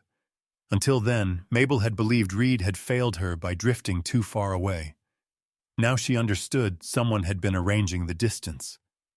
Elliot resealed the documents carefully. "We take this to June." He meant it. He also meant something else, though he did not say it aloud. If enough law still existed in Silver Pine Ridge to matter, this was the kind of paper that might force it to speak. A gust tore across the bend then, stronger and stranger than the others. Coda's head snapped up, not toward the road, toward the cabin. Ash made a sound Elliot had not heard from him before. A low, tight whine that seemed dragged out of pain older than the day itself. Elliot went cold all at once. It was not logic first. Logic came after. First came the animal certainty that something was wrong because 2 dogs had felt it before any human had words for it. He shoved the tube inside his coat and ran for the truck. The drive back was fast enough to be dangerous and controlled enough not to kill them. Snow spit up from the tires. Bare branches flashed past in hard winter light. Mabel gripped the door handle with one hand and Ash's blanket with the other. Coda stood braced in the back, staring forward through the space between the front seats as if willing the road to shorten. The cabin came into view whole. No shattered window, no smoke, no overturned vehicle. For one vicious instant, Elliot wanted to believe he had been wrong. Then he saw the back door. Not wide open, not broken. Just open the width of a hand. Too clean, too careful. He stopped the truck before it had fully settled, was out with the pistol drawn from the lockbox under the seat, and crossed the yard fast and low. Coda was beside him. They cleared the cabin room by room in seconds that felt like an hour stripped bare. No one inside. No struggle obvious enough to satisfy panic. The fire still burned low in the stove. One chair had been shifted slightly offline from the table. A mug of tea sat half-finished, steam gone but warmth still held in the ceramic. Mabel's blanket lay folded over the back of the chair, where she would never have left it that way if she had gone of her own choice. On the table, the edge of a plate had been nudged, not knocked. It was the absence that made the room violent. Not chaos. Precision. A practiced entry. A quick removal. Minimal mess. Mabel, coming slower behind him, stopped at the threshold and understood all of it before Elliot could speak. Her face emptied. "No," she whispered. Then louder, with a pain far deeper than fear for herself. "No." Ash made it into the doorway and stood swaying there, old chest heaving. He did not look at the fire, the chair, or the table. He looked straight through the room toward the lower window facing the downstream track. Elliot's phone had no signal from the cut line, but the emergency radio in the truck still carried enough battery to reach June through county frequency relay. He made the call in clipped, controlled phrases. Missing person. Forced removal likely. Evidence recovered. Immediate response needed. June's voice came back hard and awake. She was already moving. But Elliot knew what procedure did to time, and time was exactly what people like Silas Creed counted on. He turned from the radio and saw Ash still staring toward the far side of the river corridor, where the old lumber storehouse sat beyond the lower bend. The old dog's body shook with fatigue. His legs could barely hold him. Yet something in his gaze was fixed, unwavering, certain. Elliot followed that line into the distance. Mabel was gone. The room still held her shape, her tea, her chair, the fragile order of a woman who had begun to believe she might live long enough to be heard. Now all that remained was the terrible neatness of someone taken without spectacle. And an old dog, nearly used up by years, looking toward the abandoned storehouse downstream, as if memory itself knew where the living had been carried. Night fell fast over the lower river. It did not descend like a curtain. It gathered like a verdict. 1 minute the snow along the banks still held the last bruised gray of afternoon, and the next the whole bend of the river had sunk into a hard blue darkness, where sound traveled strangely, and distance could no longer be trusted. Wind moved low through the trees, not strong enough to become a storm, but sharp enough to swallow smaller noises and carry unease farther than footsteps. Elliot Granger parked short of the old lumber storehouse and killed the engine. For a moment, nobody moved. Coda stood in the back seat before the truck had fully settled, his yellow-black coat darkened by shadow, his amber-brown eyes fixed ahead with the same fierce stillness that always came over him when instinct turned into certainty. Beside him, Ash struggled upright with visible pain. The old shepherd's gray-gold coat seemed almost colorless in the moon-thinned light, his body narrow now with age, his hind legs weak enough to shake under him. But his eyes, brown, tired, unwavering, were fastened on the direction of the storehouse as if memory itself had put a leash around his heart and was pulling him forward. Mabel was gone. That was the only fact Elliot allowed himself, not the cup left warm on the table, not the chair slightly displaced, not the open back door. Those were details. Details mattered, but only after the person did. Mabel was gone, and the old dog had looked toward this place with the unarguable conviction of an animal that no longer had strength to waste on doubt.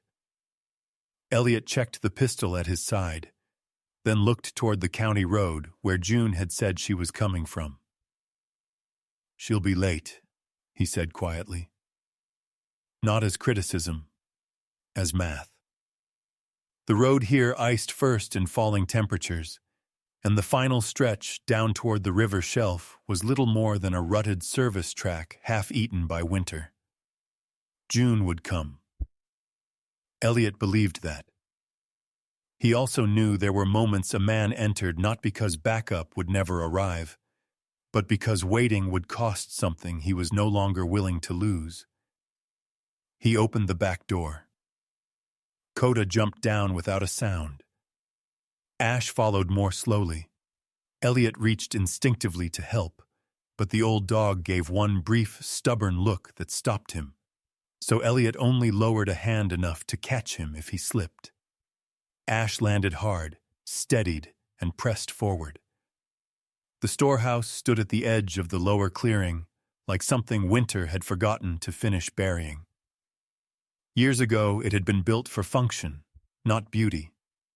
Thick timber walls, a pitched roof meant to shed heavy snow, wide double doors for sled loads and river haul gear, small side windows too high to invite comfort.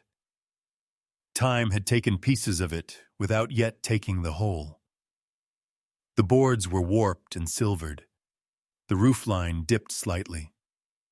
One side leaned just enough to make the structure look tired, but not dead. A weak amber light showed through a crack between two planks. Someone had brought power inside, or a lamp. Elliot circled wide, using the broken line of old fencing and a collapsed wood stack for cover. Coda moved close and fluid beside him. Ash lagged behind now, but kept coming, pausing only when pain forced him to. The wind cut across the clearing in short, dry breaths, carrying the smell of old timber, frozen mud, gasoline, and something else. Paper, lamp oil, and expensive perfume where it did not belong. When Elliot reached the back wall, he crouched near a narrow split where a plank had warped away from its neighbor. He looked in. Mabel sat in a straight-backed chair near a work table under a portable lantern. No ropes bound her hands. No gag. That made the scene worse. Violence openly displayed could at least be named. This was a quieter kind. The coercion of people who believed they could make wrong look procedural. She had her coat back on, but it hung unevenly, as if someone else had put it around her in haste. Her silver-white hair had partly come loose from its bun. She sat upright anyway, small and tired and pale, but not collapsed. Her hands were clasped tightly together in her lap, not in surrender, Elliot realized, but to stop them trembling. Across from her stood Silas Creed. In person, he looked exactly like the sort of man a town would distrust too late. He was tall and lean, somewhere in his late 40s, with a long, angular face and neatly combed salt and pepper hair that looked too disciplined for the place. His eyes were cold, in a manner that suggested not rage, but calculation. The cold of a man who preferred leverage to shouting, because leverage lasted longer. He wore a dark charcoal overcoat over black clothes and leather gloves that remained on as though he disliked leaving fingerprints on anything, including lives. Vivian stood slightly to one side, close enough to the table to appear helpful, far enough from Mabel to preserve the illusion of civility. Her camel wool coat was gone now, leaving the pale beige turtleneck and dark-fitted trousers that made her seem elegant even in the filth of the storehouse. But the prettiness had worn thin. Her face, fair and carefully composed, held impatience under the smoothness. The soft voice remained, though. That, Elliot suspected, would be the last kindness she ever gave up. "It's only a transfer of authority," Vivian was saying. "You're exhausted. You've been frightened. Reed would never want you handling these things in this condition." Mabel lifted her head. At her age, resistance no longer looked dramatic. It looked expensive. "If Reed wanted to say that," she replied, "he would come say it himself." Silas stepped in then, one gloved hand resting lightly on the papers spread across the table. "Mrs. Hartwell, nobody is trying to hurt you, but we do need cooperation tonight. This matter has become more complicated than it needed to be." Complicated. The favorite word of people who made simple evil untidy on purpose. Elliot studied the room. One side door was ajar, likely how they had brought Mabel in. No other visible men. A rifle leaned against a far crate, but not within Silas's immediate reach. A kerosene heater hissed low in the corner. Papers, clipboard, portable lamp, vehicle keys on the table edge. No sign yet of June. Then the outer door slammed open. Everyone turned. Reed Hartwell stepped inside. He carried weather on him the way working men often did. Stiff in the shoulders, mud ground into old boot leather, cold still clinging to the hems of his dark work pants. He was 38, broad through the chest and shoulders from years of road work and storm repair. His body built not by discipline in a gym, but by labor in places where nature argued back. His dark brown hair was slightly messy beneath a cap he had shoved back too quickly, and light stubble shadowed a face that would have looked dependable in any other room. Tonight it looked wrecked. He stopped dead when he saw Mabel. The shock that hit him was too real to fake. It wiped the remaining distance from his face in an instant. "Mama Mabel." He did not finish. Vivian moved toward him at once. "Reed, listen to me. This is not what it looks like." That sentence was always a confession, Elliot thought. It only differed in timing. Reed stared at Mabel as if the whole shape of the last few months had just shattered in front of him. "You said she'd wandered," he said, his voice low and raw. "You said she'd gotten confused and was refusing help." Vivian's control thinned. "She is refusing help." "No." Mabel's voice came quiet and clear from the chair. "I am refusing theft." Reed's head turned slowly toward the papers on the table. He saw enough. The notary tabs, the boundary sheets, Silas's hand resting too comfortably near Mabel's signature line. Something inside him broke, not loudly, not theatrically, but with the deep internal sound of a man watching his own excuses die. That was the re-hook of the night. Not a dog's warning, not a hidden clue. A living man finally seeing that absence had not kept him innocent, only useful to the people who needed him gone. The look in Reed's gray-brown eyes, hurt, disbelief, shame arriving all at once, made the room feel, for one suspended moment, holier and more terrible than violence. "Did you know?" Mabel asked him. She did not raise her voice.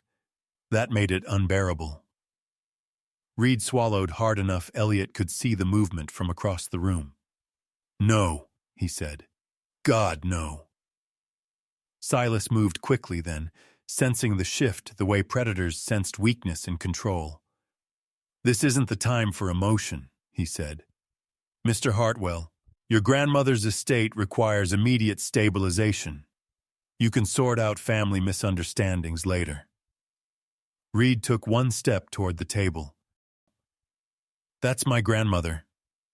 "And this," Silas answered coolly, touching the top page with one finger, "is law."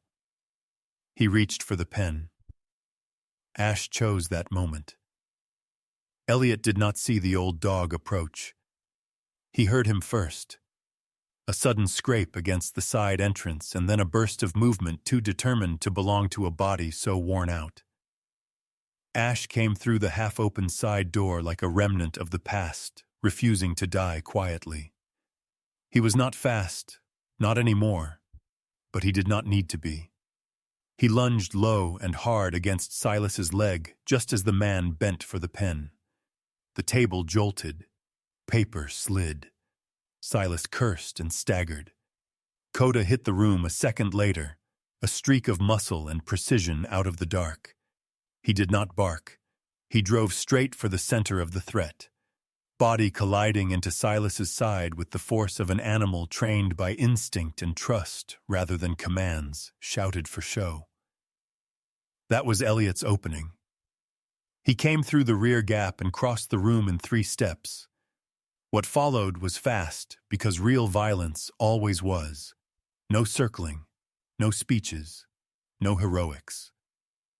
Silas had one hand inside his coat when Elliot caught his wrist and drove him into the table edge.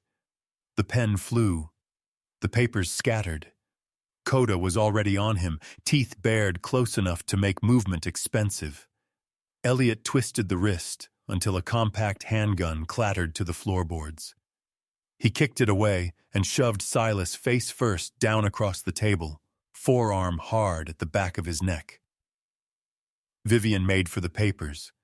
Reed blocked her with his body. It was not elegant. It did not need to be. He simply moved between her and the documents and took the shove she meant for the table instead. When she struck his chest with both hands, furious now, polite mask completely gone, he caught her wrists and stared at her as though he no longer recognized the person he had let into his life. "You used me," he said. Vivian's face changed in a way beauty never survives. "I saved you," she hissed, "from sinking with dead land and a dying old woman who refused to see what the future was worth." Mabel closed her eyes then, not from weakness, but from the final ugliness of hearing herself priced aloud. Outside, tires crunched on frozen ground. Then doors. Then Sheriff June Halbrook's voice, sharp as breaking ice. "County Sheriff, hands where I can see them." She came through the main entrance with 2 deputies behind her, both local men in winter tactical jackets, younger than June, and moving with the tense caution of officers smart enough to know a room can turn fatal after it already looks won. June took in everything instantly. Silas pinned beneath Elliot's arm, the gun on the floor, Vivian straining uselessly against Reed's grip, Mabel in the chair, Ash down now and panting, Coda standing over the fallen papers like judgment with fur. June's face hardened without surprise. "Step back from him, Elliot," she ordered. He did. Only once the deputies had Silas cuffed and Vivian forced against the wall did the room release its breath. The wind hit the sides of the old storehouse in a long shudder, making the structure creak as though the building itself had been listening and could finally admit it was tired. Mabel did not cry. She sat in the same chair while June knelt briefly in front of her and asked if she was injured. Mabel answered calmly. "No, not hurt. Only coerced. Only tired. Only robbed of peace in ways no form had lines for." Reed stood a few feet away and could not look at her. There are shames that make men defensive. There are others that take the bones out of them. This was the second kind. His broad shoulders had folded inward, and the rough strength that marked him as a working man seemed useless now. His face had gone pale beneath the stubble and cold. He looked not like a villain caught, but like a son arriving after the house fire, still carrying the groceries. Elliot said nothing. He stood near the side door, breathing hard enough for the cold air to burn, his old military watch digging into his wrist, Coda close against his leg. On the floor near Mabel's chair, Ash had lowered himself with slow, painful care until he lay almost touching Coda's front paws. The younger dog remained standing a moment longer, head high, still guarding. Then, only after June nodded once that the room was secure, Coda eased down beside the old shepherd. They lay there together on the frozen boards like 2 soldiers at the end of a watch, too long for either of them. Nobody in the storehouse moved to disturb that image. Not June, not Reed, not even Mabel. Outside, the wind kept moving down the river, carrying snow grain against the walls with the soft, relentless sound of time itself. The worst danger had passed, but Elliot knew, standing there in the cold light of the lantern and the wreckage of what truth had cost, that the hardest part had not. Not for Mabel, not for Reed, and not, perhaps, for the man who had only meant to save a stranger and leave before the story asked him to stay. Spring did not arrive in Silver Pine Ridge all at once. It came the way healing often did, slowly, awkwardly, and without asking permission from the wounds that thought they had become permanent. Snow still lay in pale strips along the edges of the road and beneath the black roots of the pines, but it no longer ruled the land. Water began to move again under ice that had once seemed absolute. Roofs dripped in the afternoon. Mud replaced white in the wheel ruts. The town looked the same from a distance, but something inside it had shifted. After the night at the old storehouse, silence no longer felt innocent. Sheriff June Halbrook moved carefully and relentlessly. She did not make a spectacle of justice. She built it the way practical people repaired broken structures, with paperwork, witness statements, sealed evidence, and the refusal to let small lies reassemble into something powerful. The documents from the river tube, The altered markers, the surveillance device, the forced removal from the cabin, and the attempted coercion at the storehouse gave her what rumor never could: a shape solid enough to take into court. Silas Creed lost his smoothness quickly once the language of leverage turned against him. Vivian Keene kept hers longer, but not forever. There were some faces that looked more frightening when stripped of composure than when twisted by anger. Vivian's was one of them. She did not become wild. She became empty. And that, Mabel thought, was worse. Mabel Hartwell did not return to the old family house. Not yet. The decision surprised some people in town because old people were expected to run back toward what had been theirs, as if property alone could mend humiliation. But Mabel had lived too long to confuse walls with welcome. The house still stood on land her husband had worked and loved, but for now it also held too much of the recent past. Quiet cruelty, rearranged belongings, doors closing from the inside against her. She chose instead to remain near Elliot's cabin while June finished the legal work, and Reed learned, if he truly meant to, what staying actually cost. Reed Hartwell began to come by 3 days after the arrests. He never arrived at mealtime, never stayed long enough to turn remorse into performance, and never once asked Mabel to forgive him quickly. That was the first thing she noticed. Men who wanted absolution without labor usually came with speeches. Reed came with tools. At 38, he still looked like a man built by weather and work rather than by grace. His sturdy frame carried itself more heavily now, as though shame had found weight inside bone. Dark brown hair, always a little untidy, had grown out along the back of his neck, where weeks of road work and distraction had kept him from noticing it. Light stubble shadowed his jaw. His gray-brown eyes, once easy in their loyalty, now seemed to search every silence for what he had failed to hear in time. The first day he brought fence staples and a post driver. The second day, he came with a new latch for Elliot's back door and extra wire for the outer line. The third day, he brought medicine for Ash and left it on the table without comment. He worked more than he spoke. That suited Elliot. From the porch, Elliot watched Reed move along the split-rail fence with practiced efficiency, shoulders bending into the labor, boots sinking into thawing ground. There was something almost biblical in the sight of a guilty man repairing boundaries he had failed to guard. Coda sat beside Elliot, yellow-black coat warmed by weak spring sun, ears flicking every time Reed hammered or crossed the yard. The dog no longer bristled at him. He simply watched, which in Coda's case was not approval, but the possibility of it. Inside, Mabel sat near the window with Ash at her feet. Ash had grown noticeably weaker. The old shepherd's gray-gold coat still held a rough dignity, but his steps had shortened, and his hind legs trembled more openly now.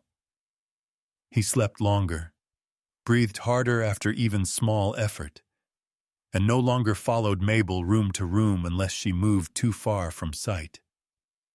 Yet his face had changed in a way Elliot could not stop noticing.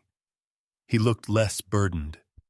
Age had not become kinder to his body, but something had eased in the eyes. The terrible vigilance of earlier weeks had softened into a quieter watch, as if he believed at last that not every doorway would fail. One late afternoon, while Reed was repairing the lower gate and Mabel was sorting Thomas's old receipts with June at the kitchen table, Ash did something that stopped the whole room without anyone meaning to. He rose from his blanket with painful care, crossed the floor inch by inch, and went not to Mabel, but to Elliot. Elliot had been kneeling by the stove, feeding kindling under the grate. Ash stood beside him a moment, swaying slightly, then lowered himself onto the floor and rested his old muzzle against Elliot's boot. That was all. No dramatic collapse, no whine, no plea. Just a tired dog placing the weight of his trust where he wanted it to remain. Mabel saw it first. Her lined hands stilled over the papers. June, usually too disciplined to let small tenderness show on her face, looked down and away for a second. Reed stopped at the doorway, with the gate chain still in one hand. Elliot did not move immediately. Men like him, men who had spent years surviving what they could not heal, often handled gunfire more easily than gentleness. At last, he crouched and laid one hand, rough and careful, on the old dog's neck. Ash closed his eyes. The room seemed to understand something without needing words. Not that Ash loved Mabel less, not that age had made him confused, but that even animals, when their long watch was ending, chose where they believed the next part of a story would be safe. The moment passed gently, and with it the chapter of fear finally loosened its grip. Life at the cabin changed by inches. At first, Elliot repaired things because they were damaged. Then he repaired them because leaving them broken began to feel like a kind of lie.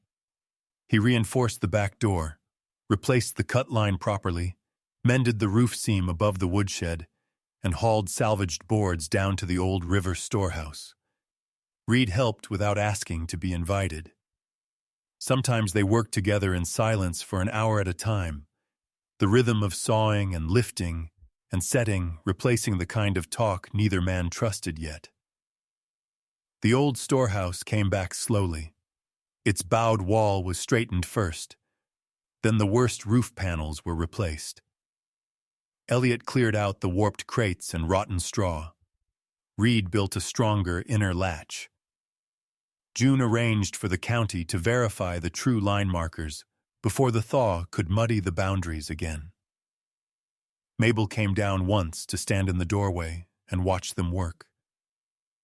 She did not cry there either, but the look in her blue-gray eyes carried the stunned humility of someone who had lived long enough to see ruin, and then longer still to watch hands begin undoing it.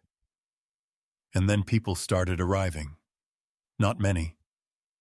Never all at once. Silver Pine Ridge was too proud a town to line up openly for comfort. But word moved the way water moved in thaw, quietly, then everywhere. The first was an old couple whose pickup slid off the road in late slush near dusk.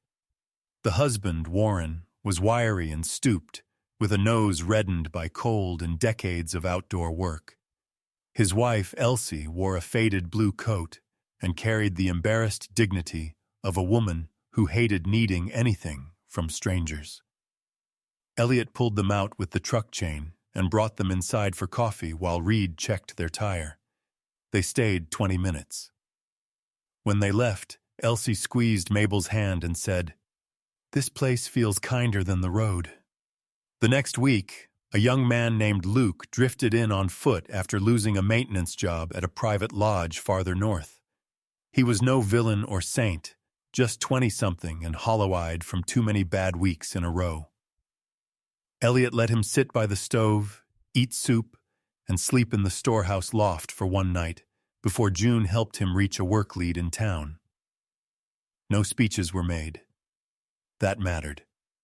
A week after that, a widow from outside Fair Branch knocked just to ask directions, then stayed long enough to warm her hands and tell Mabel about her own husband's old habit of labeling seed jars with dates nobody else understood. They laughed over it, softly, but truly. Elliot never announced what the cabin had become. He would have hated the word sanctuary. He would have distrusted kindness that named itself too grandly. But he stopped bolting the door in daylight. He left extra coffee grounds in the cupboard, more wood stacked under cover, and a lantern always filled. That was enough. Reed's work of return took longer. One evening, after helping Elliot reset a warped porch board, He found Mabel alone in the yard, wrapped in her brown coat, watching the last dirty snow sink into the grass along the fence line. Ash slept inside. Coda lay on the porch, one eye open. Reed stopped several feet from her, as if even now he understood he had not earned closeness back. "I thought providing was the same as protecting," he said. Mabel did not look at him immediately. "A lot of men believe that. I kept telling myself I was up north for us, for the property, for the future." His voice tightened. "I never asked why every time I called. I only got her version of things. I never drove home just to make sure." Now she turned.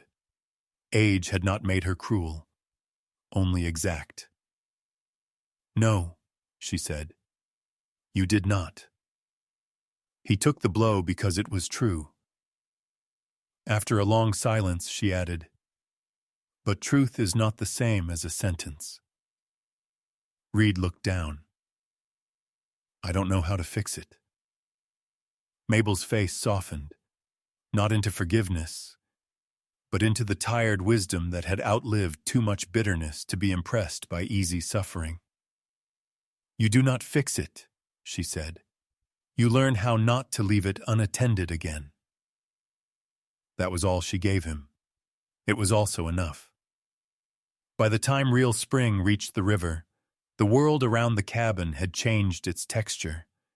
Snow withdrew to the shadows. The edges of the water darkened and opened.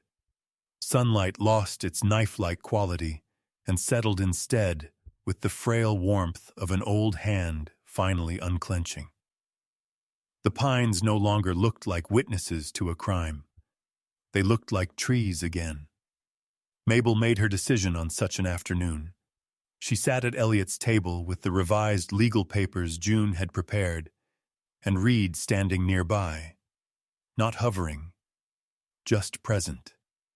Elliot remained by the window as though this did not concern him, though it had begun to concern him more than he liked admitting. Coda sat beside the door. Ash slept near the hearth, chest rising slow, peaceful. "I'm not moving back into that house yet," Mabel said. No one argued. "I'll stay near Reed, near enough to make his effort expensive." The edge of humor in her voice was dry and very nearly warm. Reed let out the smallest breath that might have been a laugh or grief dressed in lighter clothes. Then Mabel turned to Elliot. "The river parcel stays in my name," she said. "The old storehouse, the lower crossing, the cabin tract tied to it." Her hands folded over the paper. "But I want you to look after it." Elliot frowned. "That's not mine." "No," she said. "It is my trust. There is a difference." He said nothing. Across the table, Reed lifted his eyes to Elliot for the first time without shame, swallowing the whole look. "She's right," he said quietly. "I thought love meant keeping things under my roof. Maybe it means learning who can stand by them when I've proven I can't." For a long moment, the room held still. Then Elliot nodded once. Outside, the river went on thawing. At the chapter's close, he stood on the porch in the first full light of spring, tall and lean and weathered, gray-blue eyes fixed on the land that had nearly become a grave and had instead become a beginning. Coda sat beside him, steady as ever, no longer guarding against the next blow so much as keeping company with what had remained. Mabel stood a little farther off, looking toward the river tract with the face of a woman no longer pushed out of her own belonging. The door behind them stood open, and for the first time in a long while, no one hurried to close it. This story reminds us that not every rescue begins with strength. Sometimes it begins with one person deciding not to look away. Mabel was pushed toward the cold by selfish hearts, but she was not forgotten. Elliot carried wounds of his own, yet God still used his courage, his restraint, and even the faithful instincts of a dog to become an answer in someone else's darkest hour. That is often how miracles arrive. Not always with thunder, not always with signs in the sky, but through quiet mercy, through timing we cannot explain, through a door that opens when it should have stayed shut, and through the kind of love that refuses to leave. The lesson is simple and powerful. Neglect can wound as deeply as cruelty, and presence can heal more than words ever could. In everyday life, people around us may be carrying loneliness, fear, shame, or silent pain that no one else sees. A phone call, a meal, a ride home, a visit, a kind word, a decision to truly stand beside someone. These may seem small, but in God's hands, small acts become shelter, dignity, and second chances. We are reminded that love is not proven by possession, but by faithfulness. Family is not just who says they care. Family is who stays, who protects, and who returns with humility when they have failed. If this story touched your heart, please share it with someone who may need hope today. Leave a comment and tell us what part of the story stayed with you the most, or where you are watching from. And if you believe stories of compassion, courage, and redemption still matter, please subscribe to the channel and stay with us for more. May God bless every person watching. May He protect your home, comfort your heart, heal what has been broken in silence, and send the right people into your life at the moment you need them most.